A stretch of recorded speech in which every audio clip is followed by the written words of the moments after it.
जय श्री माता जी। परम पूज्य श्री माता जी,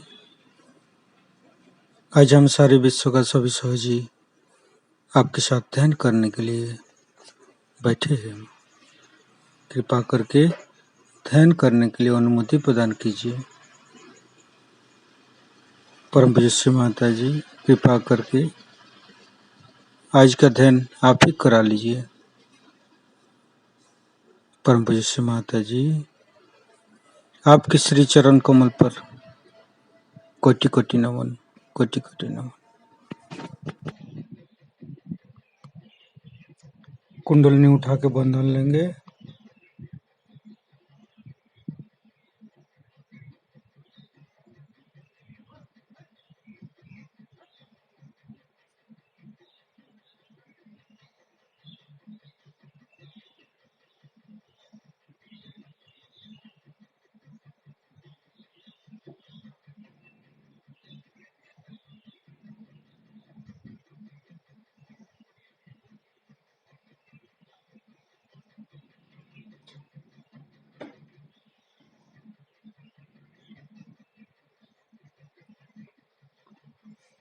तीनों महामंत्र पाठ करेंगे। ओम तमेव साक्षात् श्री महालक्ष्मी महासरस्वती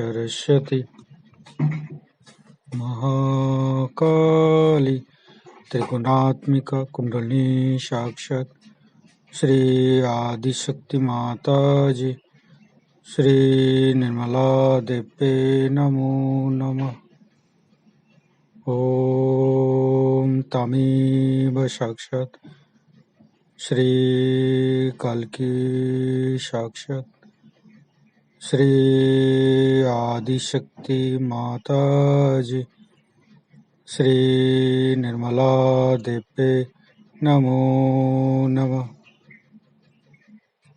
ओम तमेव साक्षात् श्री कल्की साक्षात् श्री सहस्रार स्वामिनी मोक्ष प्रदायिनी माताजी श्री निर्मला देवी नमो नमः। गणेश मंत्र। ओम तमेव साक्षात् श्री गणेश साक्षात् श्री आदिशक्ति माता जी श्री निर्मला देवी नमो नमः।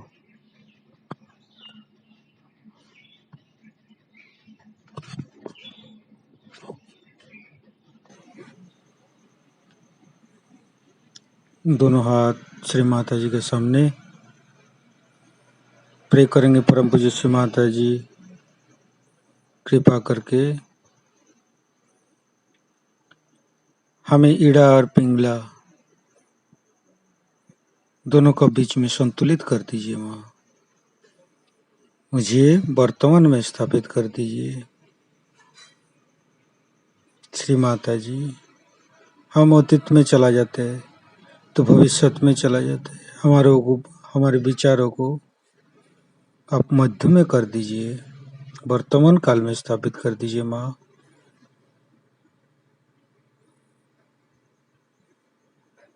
जैसे कि आप लोग जानते हैं, आज हम स्वाधिष्ठान चक्र का प्रे करेंगे।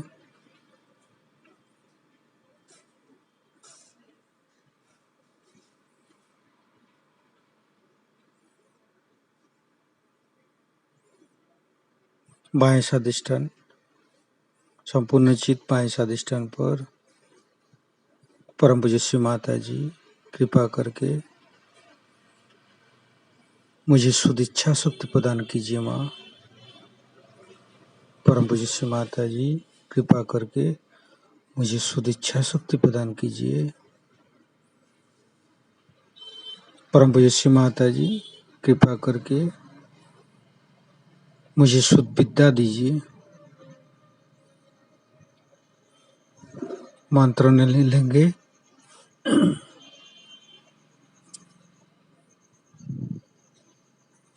निर्मल विद्या और शुद्ध इच्छा।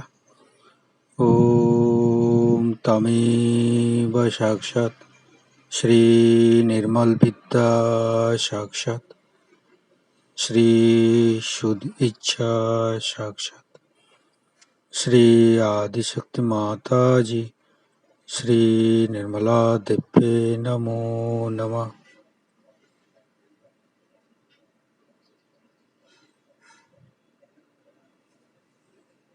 अभी हम संपूर्ण चित्त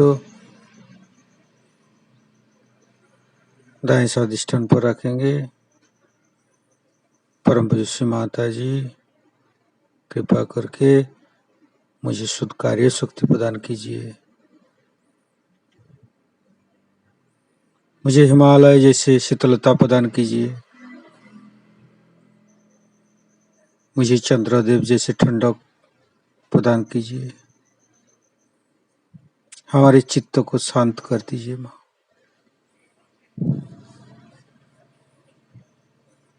मंत्र लेंगे हिमालय।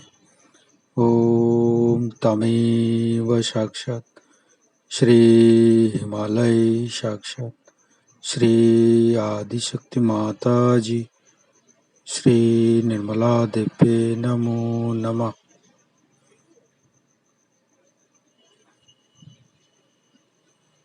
हम संपूर्ण चित्त मध्य स्वादिष्ठान पर रखेंगे। परम पूज्य श्री माता जी मैं कुछ नहीं करता माँ, सब कुछ आप ही करता है, आप ही भुगता है माँ। कृपा करके हमारे ऊपर आप कृपा कीजिए, दया कीजिए, क्षमा कीजिए।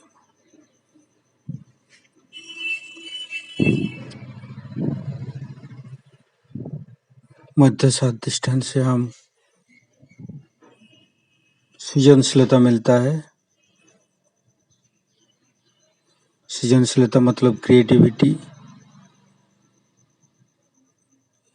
एक मानसिक प्रक्रिया है जिसमें नए विचार, नए उपाय का जन्म होता है। यहाँ से हमारा सृष्टि का रचना होता है।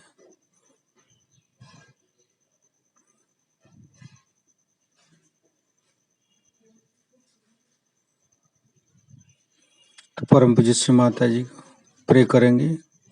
परम पूज्य श्री माता जी कृपा करके आप हमारे मध्य स्वादिष्ठान पर आइए और मध्य स्वादिष्ठान के अंदर समस्त दोष, बाधा, समस्त रोग दूर कर दीजिए।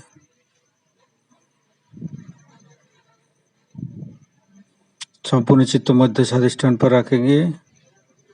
गणेश चतुर्दशी पाठ करेंगे।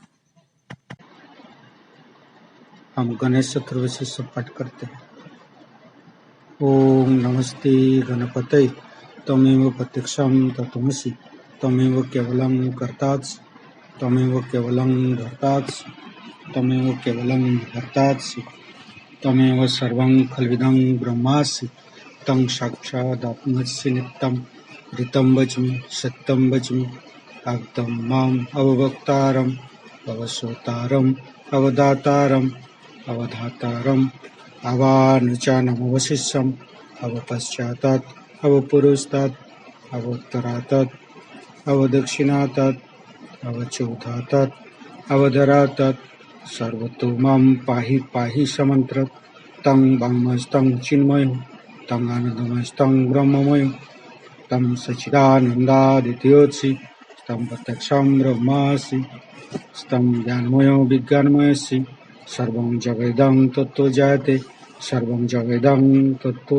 तिष्ठति सर्वं जगदं तैलयमस्यति सर्वं जगदं तैपत्येति तं भूमिरापो नालो नीलो नमः स्तं चत्वारि वाक्पदानि स्तं गुणत्रयातीतो स्तं देवत्रयातीतो स्तं कालत्रयातीतो स्तं मूलाधारसितोत्सनित्यं स्तं शक्तित्रयात्मको स्तं जगुनो धायन्ति नित्यं स्तं ब्रह्मा स्तं विष्णु स्तं रुद्रस्तं इंद्रस्तं अग्निस्तं वायुस्तं सूर्यस्तं चंद्रमास्तं ब्रह्मभूर्भुवस्वरं ज्ञानादि पूर्वमुच्चाय वर्णादि तदनंतर अनुसारो परतरो अर्धेन्दु कुलसितं तारेनृत्यं एतत्तव मनुष्यरूपं प्रकारो पूर्वरूपम आकारो मध्यम रूपम अनुसारो शांतरूपम बिंदु उत्तर रूपम नादं संधनं संहिता संधि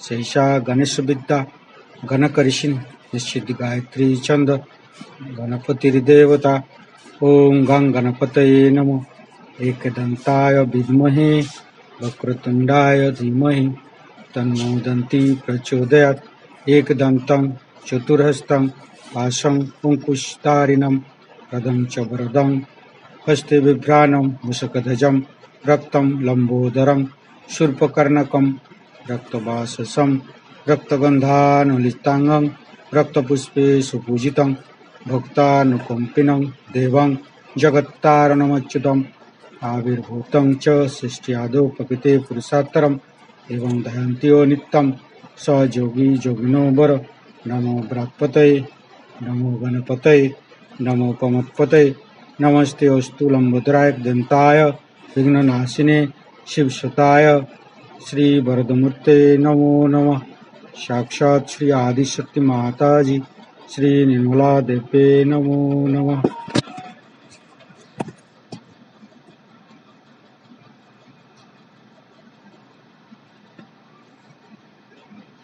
हे प्रभु गणेश, आप हमारे स्वादिष्टान चक्र के समस्त दोष, समस्त बाधा, समस्त रोग दूर कर दीजिए।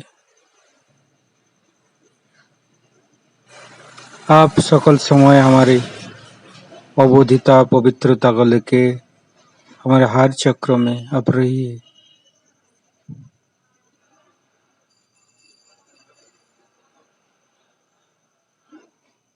परम पूज्य माता जी कृपा करके हमारे स्वादिष्टान चक्र पर आइए। स्वादिष्टान चक्र पे आप सकल समय रहिए। श्री माता जी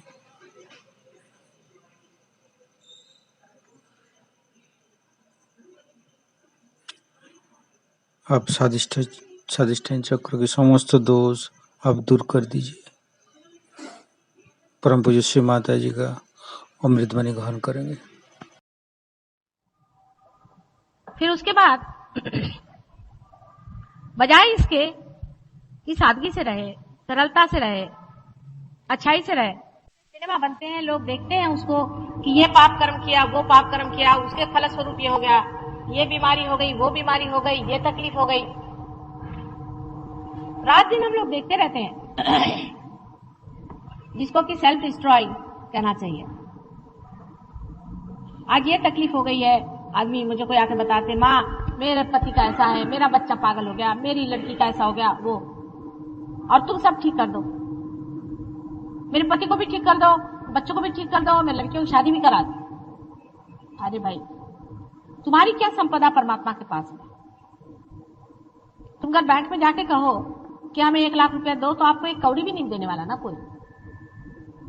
आपकी भी कुछ तो संपदा परमात्मा के पास होनी चाहिए। हमने क्या संपदा जोड़ी? सहयोग में आने के बाद भी बहुत से लोग पार हो जाते हैं। पार होने के बाद सोचते हैं हाँ माता जी हमको बड़ी ठंडक आ गई, शांति मिल गई। माने ये कि मुझे सर्टिफिकेट दे रहे, खाता डालो ठंड, जीव ठंड डाल। मुझे सर्टिफिकेट थोड़ी चाहिए कि भाई मैंने तुमको पार किया कि नहीं किया।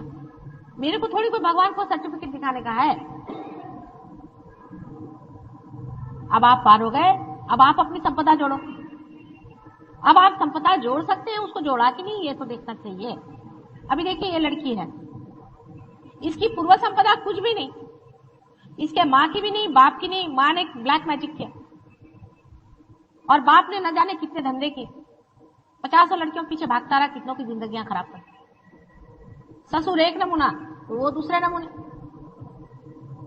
पूर्व संपदा तो सारी बेकार हो गई। उसके बाद सहयोग में आने के बाद भी अगर मनुष्य सोचे कि हाँ भाई मुझे शांति मिल जाए, मैं शांतिमय हो जाऊं, मुझे सुख मिल जाए, बस तो सहयोग का कोई भी दर्शन आपको नहीं होगा, उसका लाभ कुछ भी नहीं होगा। सहयोग से विवेक आना चाहिए, विजडम आना चाहिए। सहयोग से जानना चाहिए कि परमात्मा ने जो दीप हमारे अंदर जलाया है, ये जो आत्मा की ज्योत हमारे हर एक प्रत्यंग से बह रही है, जिसको हम चैतन्य की तरह से जान रहे हैं, इस चैतन्य को पाने के बाद इससे हमने कौन सी संपदा जोड़ी, कौन सा विशेष कार्य कर दिया? नहीं तो मनुष्य इतना सुपरफिशियल ही रहता है, सारी जिंदगी वो इसी में बिता देता है। अनेक जिंदगियां वो ऐसे बिता देता है। खाना खाना, शादी करना, किसी मेहमान के यहाँ जाना, किसी को बुलाना, बस इसके सिवा उसका कोई और प्रगति की ओर या अपने उत्थान की ओर जरा सा भी विचार नहीं है। इतना उथलापन जीवन की तरफ होने की वजह से हम लोग अगर कीड़े मकोड़े जैसे मारे जाते हैं तो उसमें क्या आश्चर्य, क्योंकि परमात्मा की सत्ता में आपका क्या महत्व है? परमात्मा की सत्ता में आपका कौन सा हाथ हो सकता है? किसी भी गवर्नमेंट में आप देख लीजिए, जहां पर कि लोग किसी भी तरह से विनाशकारी कार्य करते हैं, वो निकाल दिए जाते, या अगर वो किसी तरह का कार्य ही नहीं कर सकते, बिल्कुल आलसी हो जाते हैं, उनको भी कोई तनख्वाह नहीं देता, वो भूख के मारे मर जाते। उसी प्रकार परमात्मा के राज्य में अगर आप कोई सी भी संपदा नहीं जोड़िएगा, कुछ भी नहीं पाइएगा, तो हाँ मुझे तो शांति मिल गई, मैंने तो पा लिया, माँ ने मुझे दे दिया, सब मेरे इश्तेहार लगाने से कोई फायदा नहीं होगा। गहरी बैठ होनी चाहिए, गहरापन होना चाहिए। आप सोचिए आपने सहयोग में क्या क्या किया, कितने साल से आप लोग सहयोग में हैं। सहयोग के बारे में आप कबीर को पढ़ें, गहरी बैठक आप देखिएगा, गहरा, आप ही जैसे इंसान थे वो भी, पर उनका गहराई, यानी अभी तक भी कहीं भी उनका एक पद सुन लीजिए तो मनुष्य गहरा उतरता है। हमारे अंदर कोई गहराई कोई आला की डोळे गेलेच पाहिजेत का तिकडे, कोई आया कि आंख उधर, चित्त तो कम से कम इधर रखो, अटेंशन से देखो, इधर उधर आंख नहीं घुमाना, सीधे चित्त से बैठो, जरा बात सुनो। अपने जीवन के प्रति अपने और एक तरह की इज्जत होनी चाहिए, रिस्पेक्ट होना चाहिए। हमारा जीवन कोई ऐसा व्यर्थ नहीं है जो हम ऐसी वैसी चीजों में बर्बाद करें। 2-4 पैसे कमाने के पीछे में हम अपना मनुष्य का जीवन नहीं व्यर्थ करने चाहते। हमारा मनुष्य का जीवन अनेक योनियों से बीतने के बाद आज यहां पर आया, और उसके बाद सहयोग से हमने इतनी प्राप्ति कर। अब इस जीवन का हमने क्या उपयोग किया? आज मुझे बड़ा आनंद आया, एक जगह गई थी मैं, तो वो बताने लगे कि आपके एक शिष्य है, उन्होंने हमारी लड़की की तबीयत ठीक कर दी। मैंने कहा क्या नाम? कुछ नाम उन्होंने बताया, मैं तो मुझे याद नहीं उनको, मैं देखती हूँ होंगी, मेरा नाम भी याद नहीं मुझे, मैं तो अपने बेटों को उनकी आंख से पहचानती हूँ। पर बड़ा आनंद आया, नहीं तो बस मेरे बच्चे को ठीक कर दो, मेरे बाप को ठीक कर दो, मेरी नौकरी ठीक कर दो, मेरे फलाने को ठीक कर दो, ये एक चला। जब वो हुआ उसके बाद दूसरी चीज ये है कि माँ तुम्हारी वजह से सब कुछ हो गया, हमको ये मिल गया, हमको शांति मिल गई। अरे भाई मिला तो अब क्या करें तुम्हारा, तुमको भी तो कुछ पाना चाहिए, तुम्हारी भी तो कोई संपदा जोड़नी चाहिए।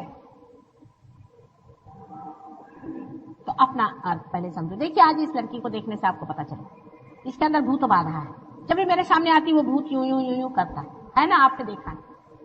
अब कहेंगे माँ मासूम है, भगवान ने इसे क्यों कर दिया? भगवान कभी भी किसी पे अन्याय क्यों करेंगे? वो तो करुणा निधि है, प्रेम के सागर है, वो तो आपको शांति देने के लिए उतावले हैं, पर आप ही लोग नहीं लेना चाहते उसे, वो तो भी क्या करे? आपको सिर्फ स्वतंत्रता दी है ना,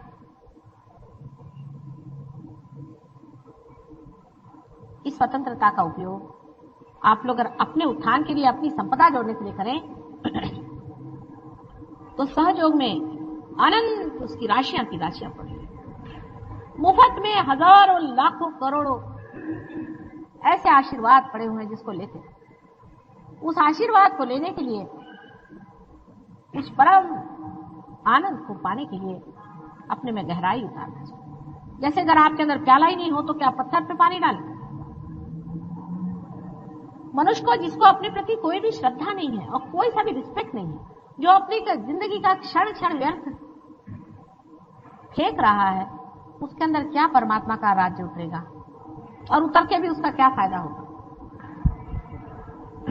इसकी संपदा जोड़नी होगी, क्षण क्षण हर शब्द में इसकी संपदा जोड़नी। एक शब्द भी मुंह से निकले तो वो मंत्र बन सकता है। आप जानते हैं, जब मैं बोलती हूं तो आपके अंदर के चक्र घूमने लग जाते हैं। इसी प्रकार आपकी भी जिह्वा पर जब प्रेम का राज्य आ जाएगा तो जो शब्द आप एक भी शब्द बोले वो मंत्र मात्र हो जाता है, और जो कुछ भी बोलोगे वो सत्य हो जाता है। अब तो अनंत के दरवाजे खुल गए। जब परमात्मा के राज्य में आपका समावेश हो गया तो अब उससे और क्या अधिक हो सकता है। पर इस वक्त वो डिग्निटी, वो बड़प्पन, वो संजीदापन जब तक आप लोग अपनाएंगे नहीं, तो परमात्मा के द्वार पर भी आपको कितनी देर कोई खड़ा रखेगा। आपके लिए सिंहासन तैयार किया कि आइए बैठिए, लेकिन आप में अगर ये शक्ति ही नहीं कि उस सिंहासन पर बैठे, वो संजीदापन ही नहीं आपके अंदर में, तो वहां बैठ के भी क्या होगा। परमात्मा के राज्य में घुसने वाले लोगों को जरूरी चीज चाहिए कि पहली चीज मान लेना चाहिए कि परमात्मा सर्वशक्तिमान है और वो सारे कार्य को करते हैं, सारा कार्य वो निष्पन्न करते हैं। ऐसे सर्वशक्तिमान परमात्मा के राज्य में घुसने के बाद हमें अपना अहंकार छोड़ देना चाहिए। ये सिर्फ सहयोग के बाद हो सकता है, उससे पहले नहीं। जब तक आत्म साक्षात्कार नहीं होता आप अपना अहंकार नहीं छोड़ सकते। उस वक्त कहना चाहिए मैं नहीं, तू ही हो, तू अपना काम कर, मैं देख रहा हूं, दृष्टा मात्र। यह सहयोग के बाद ही संपन्न हो सकता है, उससे पहले नहीं हो सकता। जैसे मैंने कहा था कि आपकी मोटर ही स्टार्ट नहीं हुई तो आप आगे कैसे प्रोग्रेस करेंगे। कुंडलिनी का जागरण होकर के जब ब्रह्मरंध्र से छेद करके आपका चित्त उस प्रांत में पहुंच जाता है, उसके बाद ही ये कार्य संपन्न होता है। इतना बड़ा मुकुट अगर सर पे लगाया हुआ है, लेकिन आपकी चाल अगर वो नहीं हो तो क्या शोभनीय होगा। सब लोगों को बैठ के सोचना चाहिए कि हमने कौन सी संपदा इकट्ठी की और सहयोग का लाभ हमें जैसा हुआ है ऐसा कितने लोगों के लिए देने का हमने प्रयत्न किया।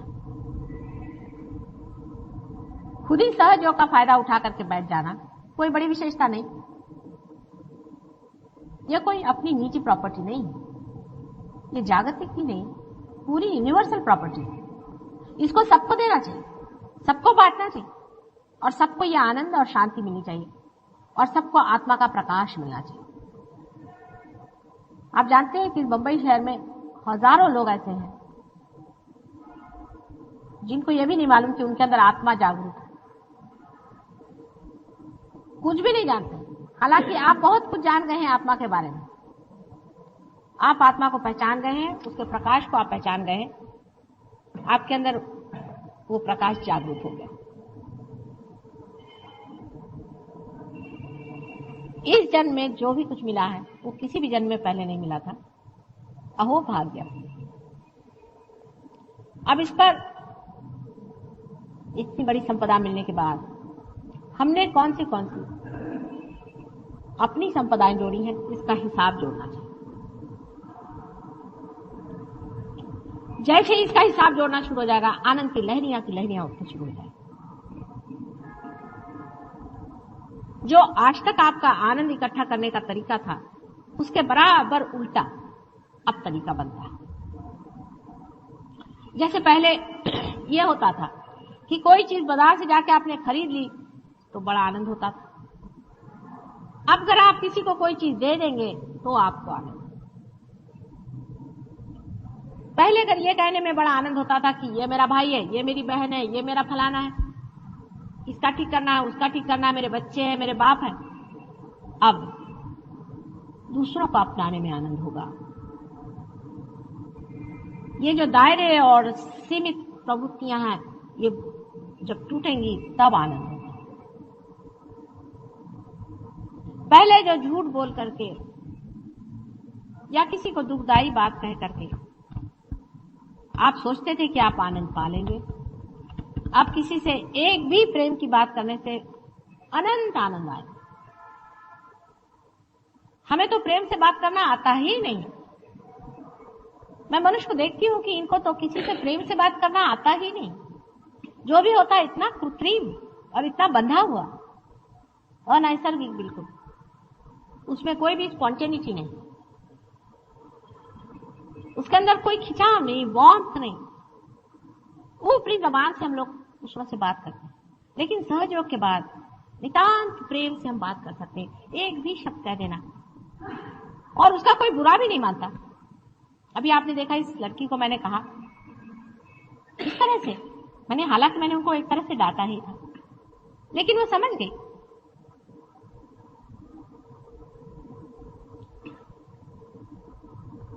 सहयोग के आनंद किसी किसी ने तो बहुत पाए हैं, लेकिन जब तक आप गहरे इसमें उतरेंगे नहीं, तब तक कुछ भी लाभ नहीं मिलेगा। आप जानते हैं कि हमारे प्रोग्राम्स में हजारों में से कम से कम कुछ नहीं तो आधे लोग पार हो जाते हैं और उसके बाद बैठ गए घर में बैठ गए, फिर कहीं कहीं मिल जाते हैं। माँ हाँ उस दिन बड़ा आनंद आया था मुझे। फिर क्या हुआ भाई? फिर मैं उसी आनंद में बैठी रही। फिर क्या हुआ?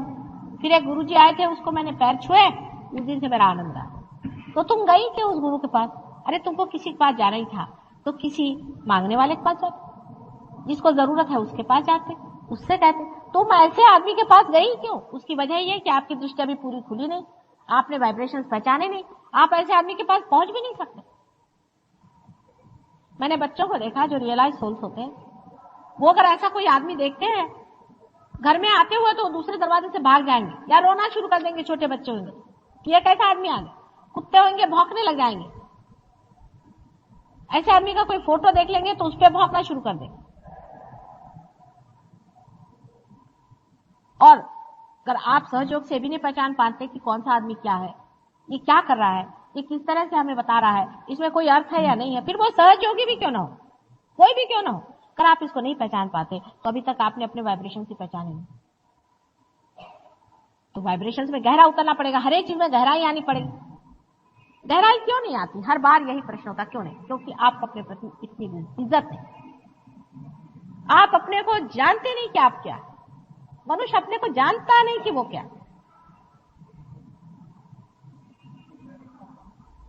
अब सबने कहा कि भाई हाँ तू ये नहीं जो बाहर दिखता है, तू अंदर जो है सो है। ये तो कहना हो गया। अब तो मैंने तुम्हें दिखा दिया ना।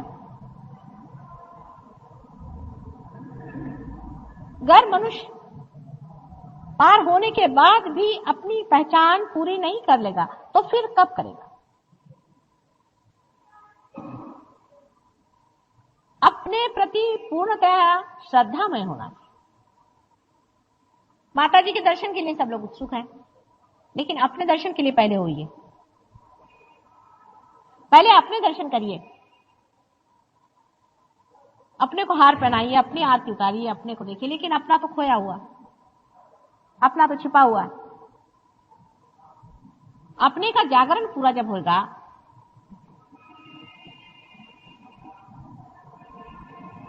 तब फिर आप स्वयं देख सकते हैं। अपने को देखना सीखना चाहिए। और आपका दर्पण समाज, आपका दर्पण समाज। समाज में एक मनुष्य विचरता है, उसके लिए लोग कहते हैं कि बाप रे ये कौन आदमी आ गया, कैसे आ गया, एकदम मैग्नेटिक, स्वच्छ निर्मल भी, अंदर बाहर एक डिग्निफाइड, एकदम से देख के साथ लगता है हाँ कितनी निर्मल इसकी दृष्टि, प्रेम भरा हुआ। देखते साथ समाज कहता है हाँ प्यार। वो मर जाए चाहे 100 साल हो जाए, 2000 वर्ष हो जाए, 5000 वर्ष हो जाए, वो जिस मिट्टी में गड़ेगा वो मिट्टी भी उसका सुगंध फैलाएगी। एक मनुष्य होता है वो ऊपर से बड़ा ढोंग बना करके आता है, तिलकधारी, फलाना ढिकाना, मैं अमका हूं टमका हूं। थोड़े दिन उसका चल जाता है, लोग उसको मानते हैं, होता है, बाद में उसका सवेरे मुंह नहीं देखेंगे। आपके लिए वो मार्ग खुल गए, आपके लिए वो तरीका खुल गया। लेकिन सिर्फ अपने ही आनंद में संतोष नहीं करना। ध्यान करो, ध्यान से अपने में गहराई बैठाओ, और इस गहराई को जब तक आप बांटोगे नहीं और दूसरों की संपदा जोड़ोगे नहीं, तब तक आनंद भरपूर नहीं होगा। कितनी भी धन संपत्ति हमारे पास हो जाए, और जब तक हम उसे बांटेंगे नहीं, हमें आनंद नहीं आने वाला। और अगर हम उसे बांटेंगे नहीं तो होगा क्या? थोड़े दिन में हम विकृत हो जाएंगे।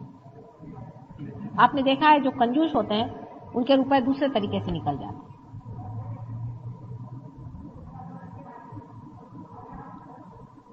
इस वक्त ये समझ लेना चाहिए कि जो जो लोग पार हो गए हैं इनको लुटा देना चाहिए अपने को।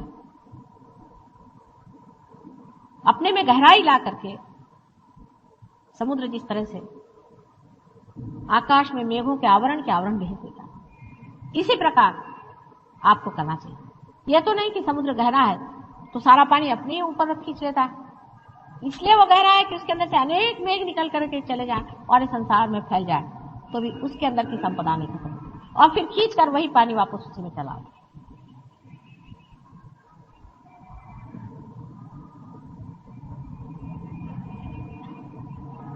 अपनी अपनी संपदा जोड़नी है, उसके लिए मेहनत करनी होगी। अब क्या करूं मां, मेरे घर में बच्चे हैं, मेरे ये हैं, ठिकाने हैं, मेरे पति ऐसे हैं, मैं कुछ नहीं कर सकता, मेरी पत्नी ऐसी है। आप ही में ऐसी मिसालें हैं, आप जानते हैं, ऐसे लोग हैं जिनके घर में बहुत उनको तकलीफ है, लेकिन वो अपनी संपदा जोड़ रहे हैं। क्या आखिर ये घर हमारे साथ नहीं देने वाला? हमारी संपदा ही हमारे साथ है। आप लोग सब वाल्मीकि का किस्सा जानते हैं, मुझे फिर से बताने की जरूरत नहीं। इसका मतलब ये नहीं कि घर वालों से आप दुष्टता करें, उसका उल्टा भी हिसाब हमेशा लोग जोड़ लेते हैं।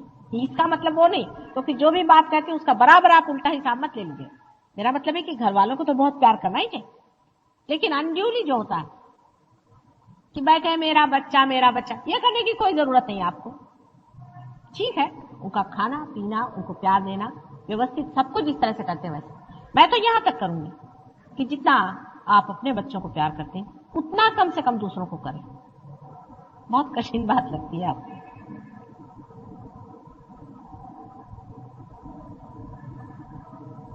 अच्छा उतना नहीं, उससे आधा करो। शुरुआत तो करो, पहले शुरुआत करो, फिर जब मजा आने लगेगा तब आप और करिएगा।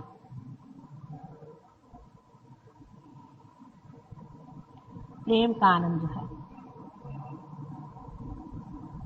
वही आनंद, वही है प्रेम ही आनंद है। प्रेम जो हर समय बहते रहता है, जब वो लौट के आपके पास आता है तो आनंद की लहरें आ जाती है। जाते वक्त वो प्रेम होता है, लौटते वक्त वो आनंद बन जाता है। प्रेम और आनंद में अंतर कहीं मुझे दिखाई नहीं देता, सब कुछ प्रेम ही प्रेम है, और यही एक बड़ा भारी सत्य भी है, और कोई चीज सत्य नहीं है।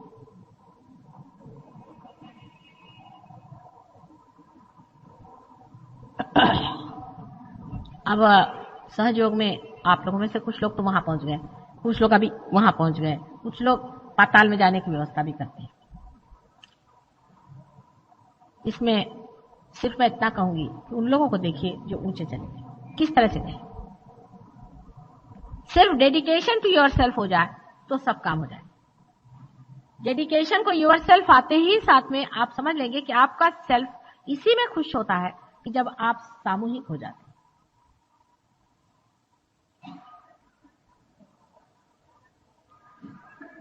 सामूहिकता बिल्कुल आपकी अपनी बन जाती है, अंग प्रत्यंग बन जाती है। जैसे आप अपने आंख से सब चीज देखते हैं, उसी तरह से आपका जो चित्त है वो सामूहिक हो जाता है। इसको रियलाइजेशन से पहले समझाना कठिन है, पर जिसका रियलाइजेशन हो गया है, आप में से जो जानते हैं वो जानते हैं कि सामूहिक चेतना क्या होती है। लेकिन अभी मेरा बाप और मेरी माँ और बहन तक की जिनकी सामूहिक चेतना है और उससे परे नहीं, उनके दायरे बन गए, इसको तोड़ना होगा। मैं ये चाहती हूं कि सहयोगियों की प्रगति दिनों दिन और हो, वो और गहरे बैठे। अपनी डिग्निटी होनी चाहिए, अपना संजीदापन होना चाहिए, और उसमें गहरे बैठते जाना चाहिए। जैसे जैसे आप उसमें गहरे बैठते जाएंगे वैसे वैसे आप देखिएगा आप सामूहिक हो जाएंगे, आप में और किसी भी बड़े महान आत्मा में कोई अंतर नहीं। फर्क इतना है कि वो सामूहिक हो गया और आप अपने ही तक सीमित रह गए। इस सीमा को तोड़ने का सबसे अच्छा तरीका है पार हो जाना। वो पार आपको कर दिया, पर बार बार आप अपने दायरे में बढ़ते जाते हैं, और जब बढ़ते भी हैं तो दायरा बढ़ाते रहते हैं, उसको तोड़ते नहीं। उस दायरे को तोड़ना होगा। जैसे दायरा टूट जाता है तो आप समझ लेंगे कि आप सामूहिक हो जाए। अब इतने लोग काफी हैं मेरे लिए, मुझे इससे ज्यादा लोग नहीं चाहिए। इतने ही के प्रकाश में मैं सारे संसार को प्रकाशित कर सकता। लेकिन इतने भी तो जमे हुए हो, सबके दीप डावाडोल चलते हैं, कभी झक से गए, कभी ऊपर आ गए, फिर चले, फिर इधर मुड़ गए, फिर उधर मुड़ गए। इतने दीप अगर बराबर जलते रहे तो दिवाली सज जाएगी, इससे ज्यादा की जरूरत नहीं। लेकिन इतने भी जले नहीं रहते हैं। आप जानते हैं कि बाद में उलझ जाते हैं, गिर जाते हैं। गहराई से उतरो, सामूहिकता में उतरो, तब आप जग के नेता होंगे। जग के नेता, एक विशेष कम्युनिटी के या विशेष देश के नहीं, लेकिन सारे सामूहिक लोगों के आप नेता। विराट के अंग प्रत्यंग में आप एक एक छोटे छोटे से सेल्स हैं। अब जो जागरूक सेल्स हो गए हैं वो इस जगह बैठेंगे जहां पर कि कार्य सबसे अधिक होता है। जैसे ब्रेन सेल्स है, हृदय के सेल्स हैं, अपने जिगर के सेल्स हैं। अब ये सेल्स जो हैं ये चलते रहते हैं, ये विशेष जागरूक सेल्स हैं। और ये अगर डामाडोल रहे तो उसी तरह से विराट का हाल होगा। जैसे जिस आदमी का लिवर खराब हो, या किसी का ब्रेन खराब हो, या किसी के प्रेम ही नहीं हो, उसके हृदय में ड्राइनेस आ जाए। जो कुछ भी परमात्मा है और जो कुछ भी विराट है, उसके अंग प्रत्यंग आप ही हो। ये आप कभी नहीं सोचते। अगर मेरी छोटी सी उंगली में भी जरा सा भी दर्द होता है तो भी मेरा सारा शरीर दुखित हो जाता है कि नहीं। इसी प्रकार से सोचिए कि थोड़ा सा एक भी सहयोगी अगर गलत रास्ते चलता है तो मेरे अंग प्रत्यंग सारे दुखते हैं। अगर इस तरह से आप सोचने लगे तो आप वाकई में पूरा प्रयत्न करें कि हम सजग होकर के किस तरह से बैठें और किस तरह से अपने गहराइयों में उतरें, गहरेपन में उतरें। सहयोग से पहले मैं ये कहती थी कि आप कुछ नहीं कर सकते। आप अपने ऊपर कंडीशनिंग मत करिए, अपना ब्रेन वॉश मत करिए, किताबें मत पढ़िए। उसको पढ़ने से आपको ऐसा लगेगा कि मुझे आज सवेरे उठना है, शाम को सोना है, कि मुझे इस वक्त पूजा करनी है, फिर मुझे वहां जाना है, वहां जाकर के मुझे हठ योग करने हैं, फिर मैं सर के बल खड़ा होऊंगा, फिर मुझे वो करने का है। ये सब कुछ नहीं करो, सहज में ही पार हो जाओ। पर सहयोग के बाद जब आप पार हो गए, जब परमात्मा के राज्य में आपका प्रवेश हो गया, आप कार्यान्वित हो जाइए। उसके बाद आपको कार्यान्वित होना पड़ेगा। अब आपकी संस्थाएं चालू हो गई। जब संस्थाएं चालू हो गई तब आपको कार्यान्वित होना ही पड़ेगा, नहीं तो उसका कोई अर्थ ही नहीं रहेगा। रोजमर्रा के काम आपके चलते रहते हैं। बैठो बेटे, बैठ जाओ। रोजमर्रा के काम आपके चलते रहते हैं, रोज के आपके धंधे चलते रहते हैं, सब कुछ आपका होते रहता है। बाकी कहाँ जा रहे हैं? कुछ काम है आना, कुछ कम वेट करवाए। लेकिन जो असली काम है वो नहीं होता।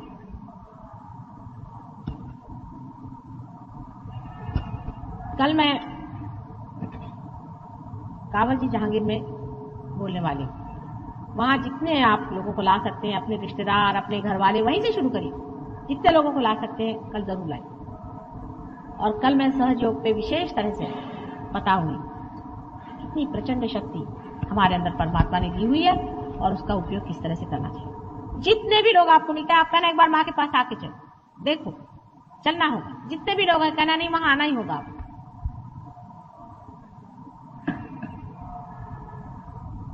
एडवर्टाइज करने से अधिकतर लोग ऐसे आते हैं कि जिनकी कोई खोज नहीं है और जो आकर के खोज से जाते हैं।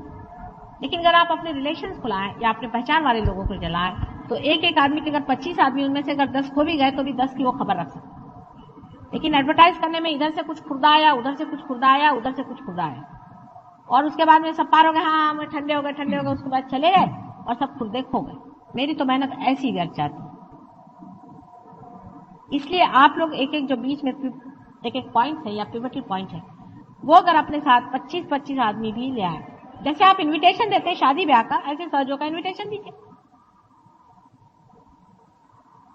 और ऐसे लोगों को अगर आप सहयोग में ले आए, उनको लाभ कराएं और उनको देखें, तो आपके हर एक एक आदमी का एक एक बड़ा ग्रुप बन सकता है। अब बैठ के यही सोचो कि कितने लोगों को ला सकते हैं। उनसे कहना एक बार आओ, वहां चलो, और जिनको आपने अभी तक लाया उन सबको लेके आओ। जब कोई बीमार होता है तो उनको आप लेके आ जाते हैं। माँ, ये मेरे पड़ोस के बहन के उसका फलाने का ढिकाने का सगा ससुरा है, उसको आप ठीक करो। सगा उसको ठीक किया, पार किया, माता जी के पैर तोड़ाए, घंटों यहाँ मेरे पैर पे उसको दे। उसके बाद वो सगा ससुरा गायब और सास भी गायब। उसके बाद वो कभी दिखाई नहीं आते, आप अकेले जीव कभी कभी घूमते नजर आते। ये नहीं करना चाहिए। अगर आप सोचते हैं कि माँ के पास लाना है, उनको ठीक कराना है, जैसे आप सोचते हैं कि उनका भला करना है, ऐसे भी सोचना चाहिए कि उनका असली भला परमात्मा से ही मिलाने पर होएगा। उनकी असली अच्छाई इसी में होगी, ये नहीं कि सुपरफिशियली आपने कह दिया और काम खत्म। आंतरिक अंदर से महसूस करना चाहिए और सोचना चाहिए कि हमने इनका कितना अच्छा किया है। क्या ऊपरी ऊपरी सिर्फ इनकी तबीयत ठीक करना और इनको पहलवान बनाने का हमारा कार्य था? अगर हमारे लिए उनके लिए हम अगर सोचते हैं कि हम नितांतता से उनको कुछ मदद करें या उनको अपनाएं, तो क्या हमने उनको वाकई में असली चीज दी कि नहीं? ये तो ऐसा ही हुआ कि किसी से कहा आओ तुम्हें हम हीरे जवाहरात देंगे, और जब वो आए तो उनको अपनी कुछ थोड़ा बहुत नकली चीज दे दी, कहने जाओ जाओ जाओ, खीरे तो हम खाएंगे, तुम लोग बैठे रहो। उनको बार बार बुला के लाना चाहिए। आप ही लोग सोचिए, आप कितने लोग माता जी के पास ठीक कराने के लिए हर एक आदमी लाए। क्या हॉस्पिटल कम है? मुझे आप लोगों की क्या जरूरत है? मैं तो हॉस्पिटल में जा सकती हूँ ठीक करने के लिए। पहले आप ये सोचिए, हाँ माँ मेरा फलाना बीमार है, उसको मैं लेके आऊंगी, उसको ले आए। माँ इसके उसका आदमी है, वो पागल हो गया, अरे उसको पागल खाने भेजो, मुझे क्यों परेशान कर रहे? उसको भी ले आए, उसको भी ले आए, उसको भी ले आए। ठीक है, ये किस सिलसिले में किया? आपको उनके प्रति बड़ी करुणा आई। अच्छा भाई, आपको करुणा आई आपके घर, पर अब वो करुणा क्यों खत्म हो गई? उसको ये क्यों नहीं सोचा कि उसको